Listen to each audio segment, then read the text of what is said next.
Your commencement speaker today has family ties to this university that go back to its origins. His grandfather, a Scottish-born stonemason, helped build Old Main in 1896. His mother earned a teaching degree at Western in the 1930s, back when it was known as the Bellingham Normal School. And his brother preceded him at Western, graduating in the 1950s. Ralph Munro earned his degree at Western in political science and education in 1966, putting himself through college by dispatching snowplows and tending bar in a Bellingham pizza parlor. He soon after graduation embarked on a political career that would eventually make him Secretary of State from 1980 to 2001, some years after taking his first job as a supply clerk during the legislative session. Ralph's legacy of service to the community, to the state, and indeed to the world is second to none, from modernizing the state's election system to providing leadership and advocacy on numerous corporate and not-for-profit boards, including Western Washington University's Board of Trustees. In 1989, Western recognized him as a Distinguished Alumnus, and in 2001, Western established the Ralph Munro Institute for Civic Education in the Political Science Department. It gives me great pleasure to introduce your commencement speaker, Mr. Ralph Munro.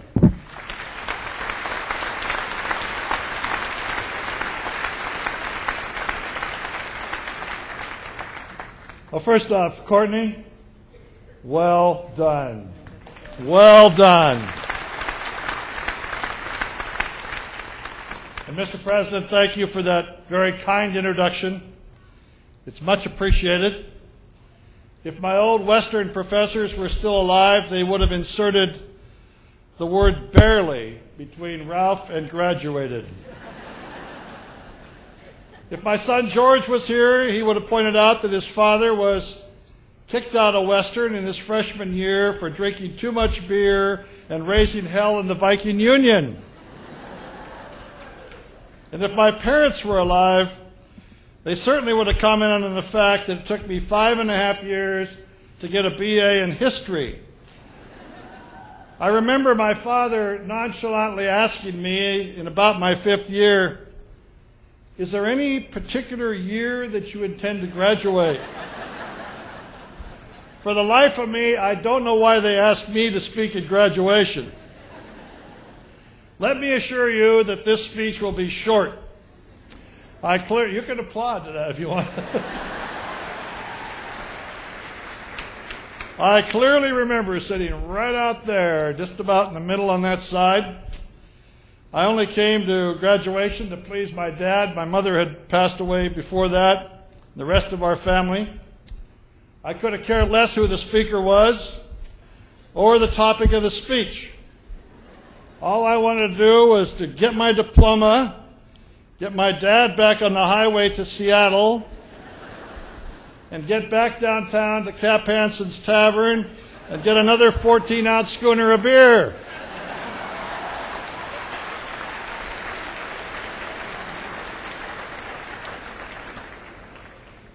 Speaking of Mom and Dad, the graduates have already saluted you, but I want you to know that tomorrow is the first day of your own personal economic recovery.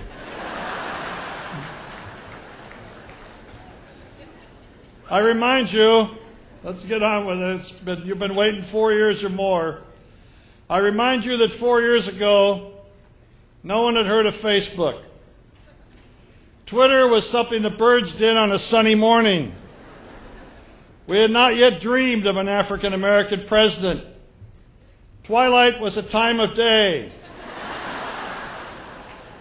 Martha Stewart was just out of jail, and the Seahawks went to the Super Bowl. So let me just tell you a little story. The old prospector shuffled into town, leading a tired old mule. The old man headed straight to the saloon to clear his parched throat. He walked up and tied his bedraggled mule to the hitching post, and he stood there brushing the dirt and the dust off his face and clothes. A young gunslinger stepped out of the saloon with a gun in one hand and a bottle of whiskey in the other. The young gunslinger looked at the old man, he laughed, he said, "Hey, old guy, have you ever danced?" The old man looked at the gunslinger and quietly said, "No, I never did dance. Never really wanted to." By this time the crowd had gathered and the gunslinger grinned and said, "Well, you old fool, you're going to dance now," and he started to fire shots at the old man's feet. The prospector, not wanting to get a toe shot off, started to hop and leap like a flea on a hot skillet. Everybody was laughing and fit to be tied. When his last bullet was fired, the gunslinger, still laughing, holstered his gun, turned around to go back into the saloon. The old man turned to the pack mule, and he pulled out a double-barreled shotgun and cocked both hammers. The loud clicks carried clearly through the desert air, and the crowd stopped laughing immediately. The young gunslinger heard the sounds too, and he turned around very slowly. The silence was almost deafening. The crowd watched as the young gunman stared at the old-timer and the large gaping holes of those twin barrels. The barrels of the shotgun never wavered as the old man's hands firmly gripped it, and he quietly said, "Son, have you ever kissed a mule's ass?"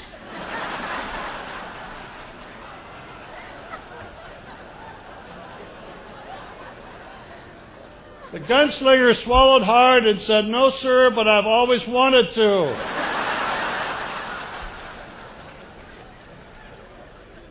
Well, there's a few lessons here for all of us. Number one, to the graduates, never be arrogant. Be a nice person. You can learn it now or learn it over time. Being a nice person will take you a long ways in life. A lot of you are going to be teachers, and whether they're little kids or adult students, the class will look up to you. Set a shining example. Be a role model for each and every person you come in contact with. Build a better world. Number two, don't waste ammunition. Learn how to be effective in life. Don't tweet your life away doing meaningless things. Speak your mind, but know what you're talking about. Shallow slogans and half-baked facts have led to a breakdown in civil discourse in our entire country. Most of talk radio and much of talk television is just what former Governor Dan Evans described it as. Imbeciles talking to idiots. Find and refine your voice. Cultivate your voice and speak up for a better world. Number three, whiskey makes you think you're smarter than you are. You don't need stimulants to be happy and do well. Half of our country is living on uppers and downers, and people by the millions are feeling sorry for themselves, while most of the third world, was just described to you by this young lady, lives on $1 a day. Make me a deal. When you save enough money to take that first big overseas trip, go to a fun country like France or Great Britain and enjoy the culture and the nightlife and the history and the pubs. But I also want you to follow me to the outback of Ethiopia, where I go every year to vaccinate kids for the eradication of polio, and see how most of the world lives. Only the boys go to school because the girls have to help their mothers to haul water from a dirty well that is 6 miles from their hut. Families that have never seen money and have no idea what its meaning or use is. People that have no concept of modern medicine, where the average life expectancy is 47 or 48 years of age. Sometimes the best stimulant in life is life itself. Go live the real life of this world. Number four, always make sure you know who has the power. Too often we think of power as something that comes from combat or the latest weapon system or the strongest army. But in fact, Western and the diploma you are about to receive gives you more power than most of the world receives. In the world of the 21st and 22nd centuries, education is the power that will count. It is no secret why the Chinese and the Indians and the Malaysians and the Singaporeans and the Philippines, peoples from all countries flock to our country. They come for an education and the opportunity it brings to their lives and the lives of their children. Our education systems are suddenly in trouble.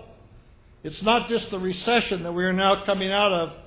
It's the fact that our elected officials, and I hate to say I have to share part of the blame, have not only mortgaged the business, but we've also mortgaged the store. Unfunded pensions, health and medical costs, rising cost of government, commitments we cannot keep are going to eat us alive. Someone, and probably you, is going to have to say stop. And throughout that process, as difficult as it might be, remember that the most powerful and effective tool that government can deliver to our citizens is education. That's where the real power lies. Number 5, don't mess with old men or old women. We didn't get old by being stupid. We've learned some things in life. We've learned to stand up for the less fortunate. All of us. All of us know, especially after this last recession, that we could be in their shoes with one poorly made decision. And many of us have learned that the most important things in life are not at Costco or Walmart or Nordstrom's. When we suddenly find ourselves in a terrible traffic accident and our entire life is flashing across our brain, somehow Walmart doesn't play into the equation. Instead, we think about family and close friends and what we didn't get done in life. And finally, how lucky we are to live in America. 4 or 5 years ago, I returned from the poverty and devastation of East Africa, and on that particular year, it was around Thanksgiving, and I went up to Safeway to buy some groceries.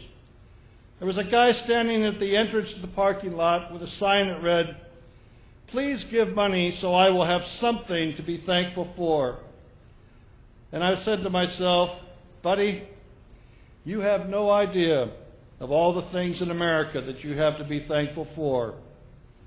I'm not sure who was really the brains behind that group in that little room in Philadelphia during that long, hot summer of 1789 with windows shuttered to keep out the public and the press, hammering out a constitution for this great land that we now call the United States.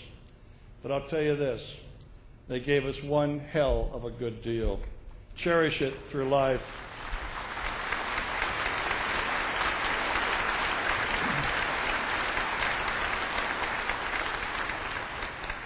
So good luck, do well, live life, be a loving and caring person.